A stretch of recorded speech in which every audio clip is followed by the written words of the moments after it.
Today on the show, we have Leah Haberman. Leah, welcome. Hey, thank you. Thanks for having me. Leah, for people who are not familiar with you, can you please tell us who you are and what it is that you do?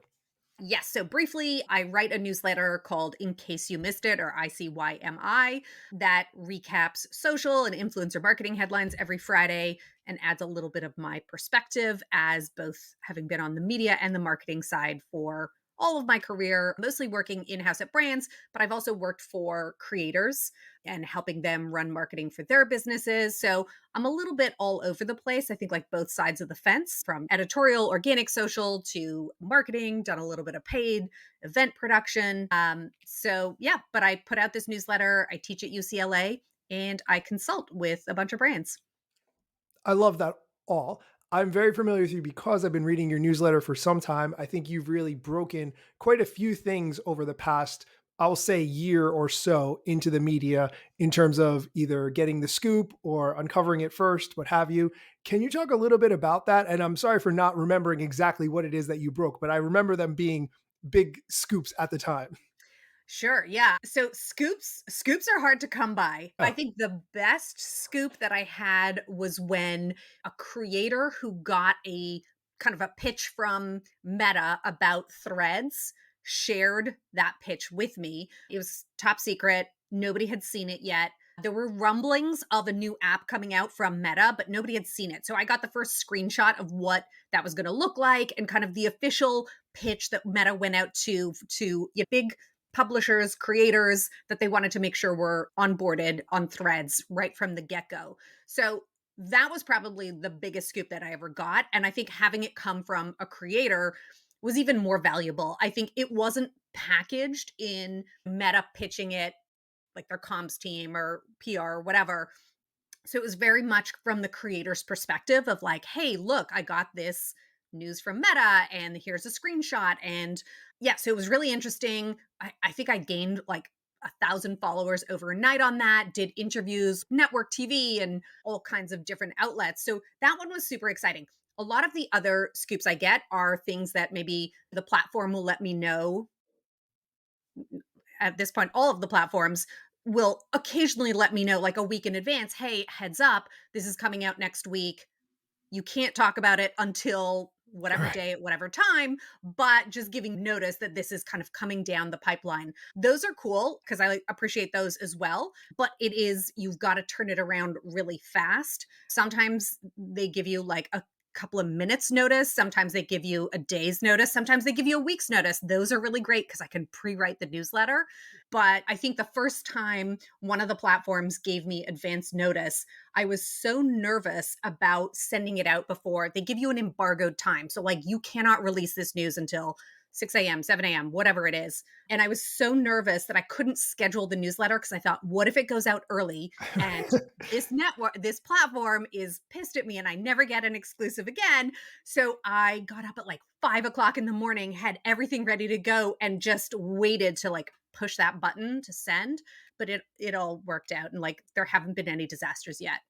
I would have done the same thing, to be honest with you, because I guarantee that if I had scheduled the post, I would have had my account set to the wrong time zone. I would have been in London time instead of New York. And I know I would have messed it up personally. So I respect the waking up early to make sure it was done at the right time. Yeah, and I'm in LA, so I always have to go back and forth. Like you said, East Coast, West Coast, Greenwich Mean Time, whatever it is. You're double, triple checking that, okay, if I'm on Pacific time, like what time is that supposed to go out? And it's always early here, obviously, because West Coast. So it always ends up being at something like 6 or 7 o'clock in the morning. I would love to talk about some of the features that you've talked about in your newsletter. Before we dive into maybe the most recent newsletter or some recent features, are there features that Instagram, TikTok, X, other platforms have released that really you think are meaningful and sort of impact the social media landscape the way we look at it? I know that's kind of a big question. So, Yeah. So okay, let's go platform by platform. TikTok, new features. I think the emphasis on photos is interesting. I think the fact that they're going to be rolling out TikTok Notes, which is going to be a separate photo app, is interesting. Just this week, I got a new tab on my TikTok feed that's called the Explore tab.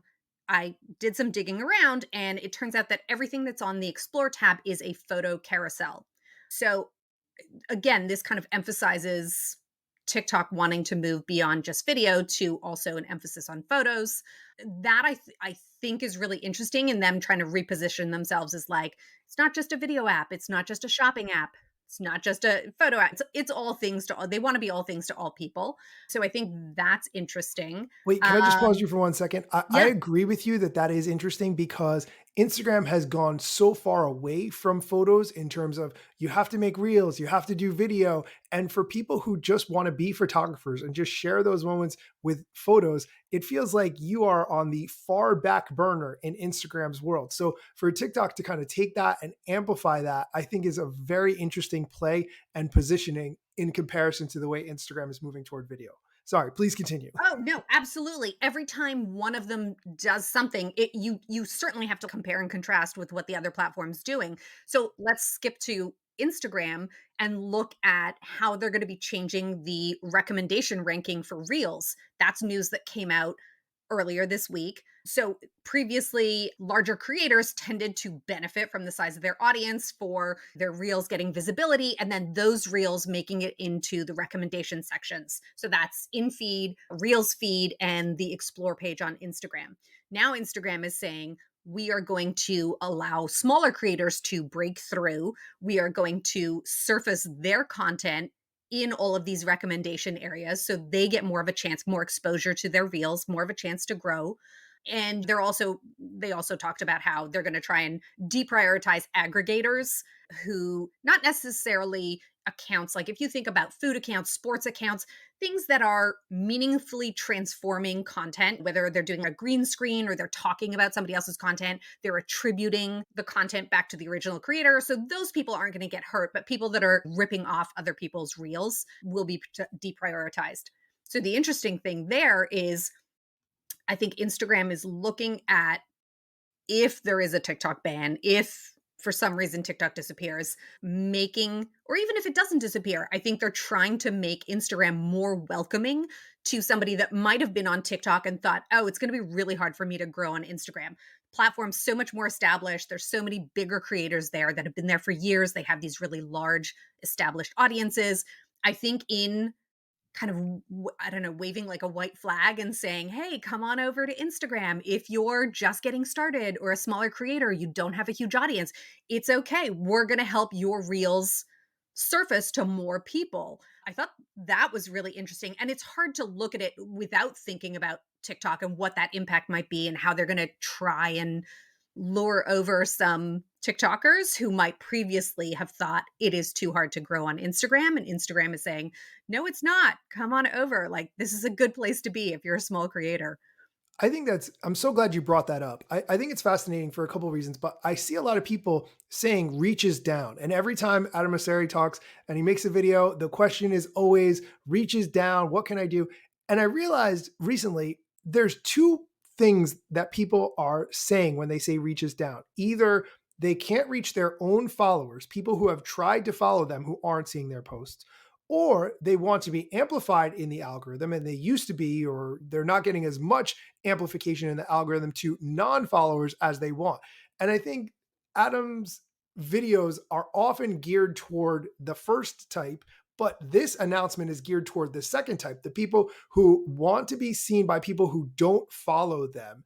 And that's where TikTok shines, right? If you make a video and it does really well and it goes to the For You page and it explodes and your whole life changes or whatever, that's something that Instagram historically has not been as great at, for just surfacing videos that would not be watched otherwise. So I think this announcement, to your point, is 100% in competition with TikTok. If there's a ban, how do we show people Instagram's just as good? And I really like the way you explained that. Yeah, and but I will say Instagram did do that, but 8 years ago. I mean, it Right, was a right. there used to be, I think, like, in the golden I would say the golden days of if you wanna be a really big Instagram creator, go back in time, get on the platform from, like, 2014 to 2017. That was the era when you really could grow, but yeah, to your point, they don't really do it anymore, and just to clarify, I don't even think a ban is necessary. I think it's just as creators are looking around, as brands are looking around and thinking about okay, we need to diversify. We can't just be on TikTok. I think, yeah, this is making it very appealing for people to go over to Instagram. Absolutely. Are there other platforms and features that you've noticed that you think are strategic or have really stood out to you recently? I like everything YouTube does. I'm not on YouTube, but I'm a huge fan of the platform. I'm a fan of it for brands. I'm a fan of it for creators. I mean, I watch it obviously, but I don't actually publish on YouTube. I have every creator that I've ever advised. I'm telling them to get on YouTube. I just think that YouTube as an ecosystem for creators is just very friendly. You're able to monetize your videos much more easily, not easily, but it's more attainable than the other platforms, or available than the other platforms.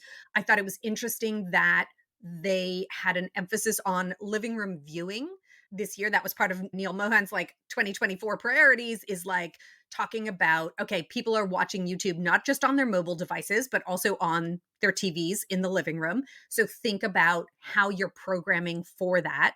They just came out with pause ads or pause screen ads. So if you're watching YouTube, you pause, you don't just see a still of the video, you're going to get pause ads. I think that's fascinating. Trying to find more surfaces. If you're a marketer, advertiser, you're always looking for places for your messaging to show up. So I think pause ads are fascinating. Obviously, shorts, I mean, it feels like shorts has been around forever, but it hasn't. So I would include shorts in that as well. Like, I think they're making all of the right moves. I think sometimes people perceive YouTube as a little more intimidating, especially for creators. Like thinking about long form video, it certainly is different from producing short form video. And I think creators get, and brands as well, get intimidated by long form video. And I think that that is kind of, that's a hurdle that people need to get over, or YouTube needs to find a way to convince people that like it's not that intimidating, it's not that scary. Come on board.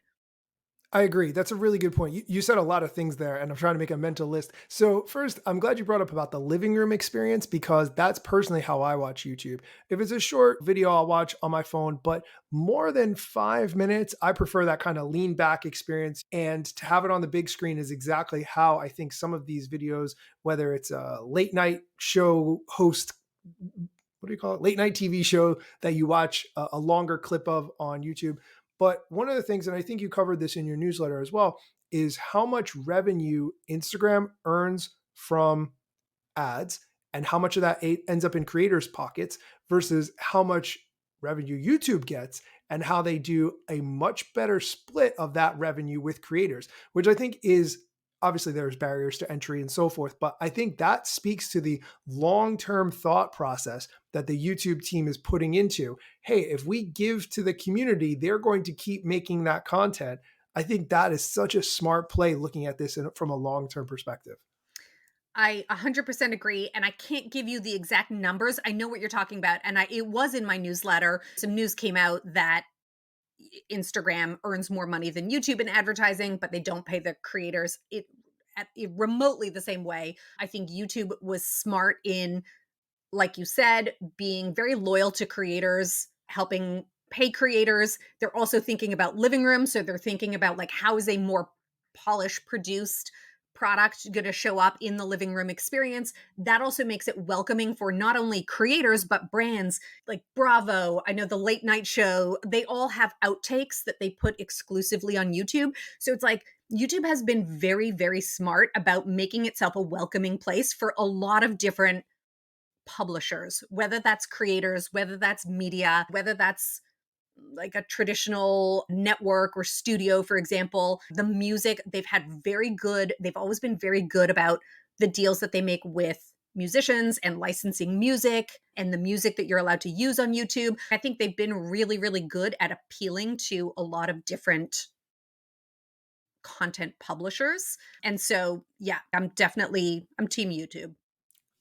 I I mean, I'm love team that. all the platforms, but I Of think YouTube course. has made a lot of smart moves. Yeah, for the long-term play, I absolutely agree. Let's talk about, if it's okay, your most recent newsletter, which you just sent out a couple of hours before we're recording this episode. I always like to get the Friday digest emails, and it might be a little bit quieter in terms of email, so I can read through a little bit more closely. Instagram announced a lot of new features this past week. Do you mind talking about a little, as many as you're comfortable to talk about briefly without putting you on the spot?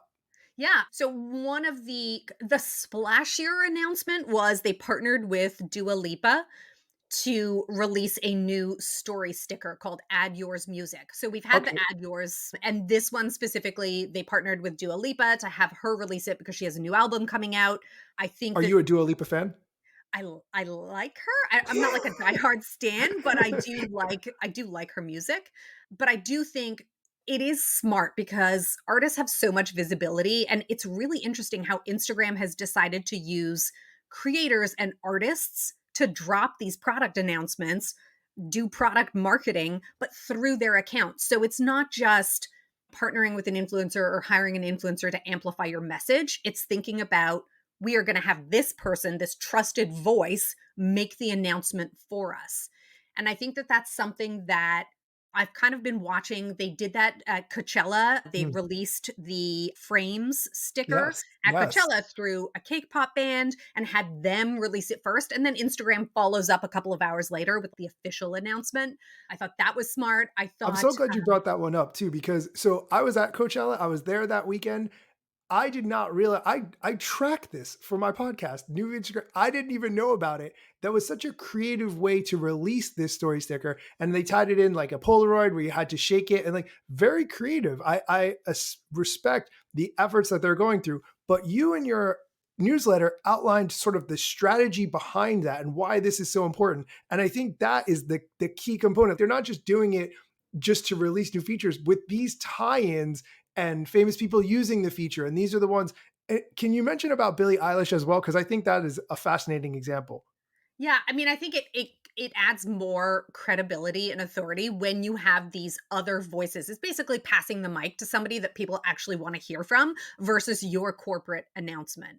And so Billie Eilish added, oh gosh, I'm forgetting, but it's like, I don't know, she has like 110 million Instagram followers and added them to her close friends list. And that's not the first time that we've seen this. So if anybody has added a bunch of people to their close friends list, that you cannot add 110 million people to Right. your close Right. friends list. Like, it's not a manual process. She worked with Instagram around, she was dropping new music, so she worked with Instagram to do that. It's But not the first time it's been done. Little Yachty did it last November, where he added, I think it's like 10 or 11 million of his followers to his close friends list. At the time, I was at Social Media Week, and there was a guy there from Instagram who talked about how nobody realized that when Little Yachty did that, you kind of had a clue that Instagram helped him do it, but it was actually to promote Instagram's close friends in feed and close friends reels. So they were yes, allowing you to use the close friends feature in more ways than just in stories. And they said people don't like ads, and to this day most people don't realize that when Little Yachty did that, it was actually an ad to promote the close friends features. And so I think it's brilliant in getting these people to use it in a way that's very authentic and organic to like how they would actually be using Instagram. Like I said, they're trusted voices. You're allowing somebody else to make the announcement for you and somebody that your audience could potentially be excited about. I think they're hitting like the right target demos in partnering with all of these different artists and creators. To me, that was kind of the most exciting thing that came out of Instagram this week. Not the only thing, but it definitely to me, I thought was, wow, look at what Instagram is doing. And how can we as marketers take a page from that and consider passing the mic to a creator, influencer, artist, and allowing them to make the announcement before we do? I think that's fascinating. And one of the things I think is interesting is people forget about close friends, that it even exists. I think about how many people have made two separate Instagram accounts and they say, oh, this one's just for my friends and family, so I can keep it private. And then I have my public business one or whatever. And that's literally why close friends exists. And so if you didn't use it and all of a sudden you have this green circle around someone that you follow closely, why is the circle green? Oh, this is close friends. Oh, I could make my own close friends. And now you're reminded that this feature even exists in the first place. So I think it's kind of a double edged sword, but that's a great way to remind people because there's so many features within Instagram. And sometimes they announce it, it's a big splash, and then no one uses it and it's gone in 6 months or a year. Or sometimes we use it for that first week or two and then it sort of drops off. So I think that was a great way to remind people that they can use close friends in their own life for who they want to be in their inner circle, whether it's your closest family, your closest friends, whatever. I think that's a great reminder. Yeah, and I will just point out because I talked to somebody at YouTube. YouTube actually created a close friends account or close friends group on Oh, Instagram, and they opened it to creators. It was a VIP club basically, which is right, kind of right, the way that I thought close friends was going to get used, but YouTube did it on their own. They didn't partner with Instagram. They just decided, okay, we're going to create a little micro community. They manually added people. So just like when you think about you can't add 10 million people all at right. once, like YouTube manually did it. And it was really interesting because one of their marketing folks like was talking me through the process and why they decided to do it. And then they ended up, once they kind of tested the concept in, hey, let's create this little IP kind of space for specific creators, then they opened it up to anybody that, wanted to join their like creator club. But I thought, oh, it's interesting. Like, yeah, not just artists, but I think other companies, like you said, are seeing the value in close friends, creating this community of people who are really invested in being there. And you get that reminder with that little green arrow circle that you're like, oh, I'm part of the club. It ticks so many boxes. So yeah, I think close friends is a great. I love stories. I love close friends, DMs. I mean, that's where Adam Mosseri has said everybody's spending their time. So the more that you can build that up and create features, the better. Sorry, I know I'm going on, but I'm going to jump to the one other thing that I think was really interesting that Instagram released this week, which I think is Please. going to increase engagement in stories, is they also unveiled a new sticker in stories called Reveal. Yes, I And just used it for the first time. Right before this, I posted a picture I was very proud of, and I didn't want to use it without that reveal sticker. And so people actually explain how it works for people who don't know. yeah, so you upload a story or you take a photo to stories and you add this reveal sticker to it. And so it blurs out the image and then people have to DM you to be able to see to get the reveal, like what that photo is, what that video is. And I think it's genius. It's as a brand, as a creator, if you want to capture intent and people being really invested in what you're putting out there, having like a new product drop, a new launch, a new event, a new location opening, and having this kind of blurred out image where people have to DM you to see what's behind it. I like so powerful. And I think it's going to really drive engagement in stories. Yes, and I think it will be especially interesting for those people who sort of stalk what you're doing without trying to reveal it, and maybe they watch your story, but they don't comment, and they just look at your post and they don't like, but now they're forced to send you a DM. You don't have to respond to it for them to see the picture, but at least they are very invested in what you're doing. So I think that's a really interesting way to use that feature too. Yeah. Yeah. Super excited about that one. Leah, this has been great having you on. I'm glad we got to dive into some of these features, where the platforms are going. If you don't mind, can you tell us where we can find you online and what we can look forward to you creating in the near future? Yeah, so ICYMI, in case you missed it, newsletter on Substack. Would love to have people subscribe. And yeah, a couple of different exciting things coming up this summer that I can't talk about yet, but that I am super psyched about. So follow me on Instagram, Twitter, LinkedIn, newsletter. Like I'll be all over it when it's time. All those links will be in the show notes, so you can definitely check it out. Leah, thank you so much for being on. Thanks so much for having me. Leah, let's just talk about the TikTok ban really quickly. Obviously, the United States government has passed that it has to be sold within the next 9 months. President Biden signed that as a law. Where do you think this is going to end up 9 months or a year from now? Yeah, the Peace Through Strength Act that Biden signed. I think it's interesting. ByteDance has said they will not sell. The Chinese government has said they will not allow the forced sale of TikTok. So it's not looking great, to be honest. ByteDance has said they'll take it to court. There's a couple of different scenarios where either they just decide to walk away, they don't want to go through a lengthy and costly legal process. They lose the lawsuit and then have to either sell or are banned. Like, I just think all roads kind of lead to there's going to be a crossroads moment where I think they're going to have to decide, like, is it worth it or is it not? I've read some potential options where if they did decide to sell, somebody mentioned Walmart would be a possible contender and it kind of turns it into more of a shopping app.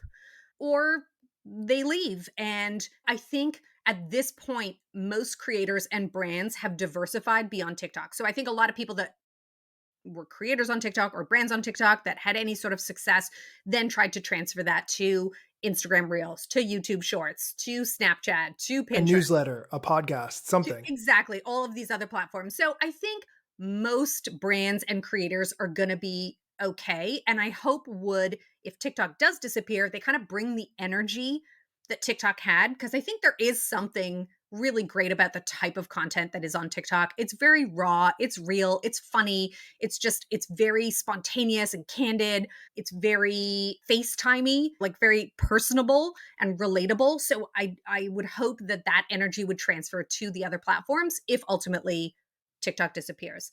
At this point, it's hard to predict exactly what's going to happen, but we do know that they've said they won't sell. So it's going in that way.